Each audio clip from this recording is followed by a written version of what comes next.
Hi, Madan. Wish you many more happy returns of the day. Happy birthday. உங்களுக்கு வந்து டாடியை வந்து ஏன் பிடிக்கும்? அவன் என் புள்ள, அதனால எனக்கு பிடிக்கும். ஆ இன்னைக்கு நான் ஒரு நல்ல லைஃப் வாழ்கிறேன், லக்ஸரியாக இருக்கேன், சந்தோஷமாக இருக்கேன்னா காரணமே என் பிள்ளை தானே.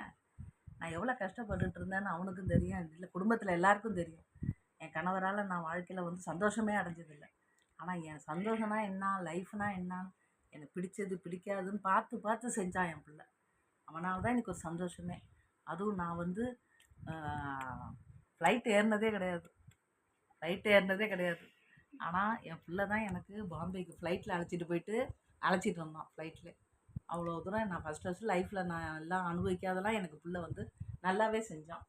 அதெல்லாம் நினச்சி பார்க்குறேன். எல்லாத்தையும் எனக்கு பார்த்து பார்த்து செய்வான் எங்கள் பையன். ஒரு புள்ள அதனால் எனக்கு ரொம்ப பிடிக்கும். உங்களுக்கு வந்து டாடி வந்து என்ன ஹாப்பியாக வச்சுருக்காரு? என்ன ஹாப்பி திங்? அதான் இந்த எல்லாமே என் லைஃப்பில் வந்து எல்லாமே வந்து இப்போ பொறுப்பாக ஒரு தகப்பன் ஸ்தானத்துலேருந்து தந்தை ஸ்தானத்துலேருந்து அவன் கடமையெல்லாம் செஞ்சான். அது வந்து நினச்சிட்டேன்னா எனக்கு ரொம்ப அழுகை தான் வரும். நான் ஏன்னா அவன் தகப்பன் செய்ய வேண்டிய கடமையெல்லாம் என் பிள்ளை செஞ்சான். ஒரு வயசில் சின்ன வயசுலேயே அவ்வளோ பாரங்களை தலையில் வச்சது என் மனசு அன்னைக்கு வலிக்குது. நினச்சாலே அழுவேன் ராத்திரிலலாம். என் பிள்ளைய நினச்சி அவன் அவ்வளோ பாரப்படுறான் பிள்ளை, போராடுறான் பிள்ளை. அப்பா அம்மா நல்லா வச்சுக்கணும், அவங்களெல்லாம் நல்லா வச்சுக்கணும், தங்கச்சிக்கு எல்லாம் செய்யணும்.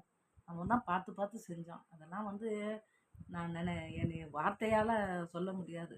காலத்துக்கு நன்றியாக இருக்கணும். என்னதான் பெற்றவங்களா இருந்தாலும் நம்ம பிள்ளை வந்து ஒரு புள்ள கிடைக்கிறது ரொம்ப புண்ணியம் பண்ணியிருக்கணும் இந்த விஷயத்தில். அதுக்காக நான் கடவுளுக்கு நன்றி சொல்கிறேன். உங்களுக்கு வந்து டாடி என்ன சேஞ்ச் பண்ணணும்? அது ஒரே ஒரு தான், சர்ச்சுக்கு வந்து ஒரு 10 நிமிஷமாவது குடும்பமாக போய் உட்காரணுங்கிறது என்னோட நீண்ட நாள் ஆசை.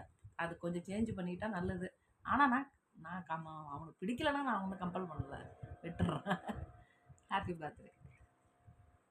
தேங்க்யூ.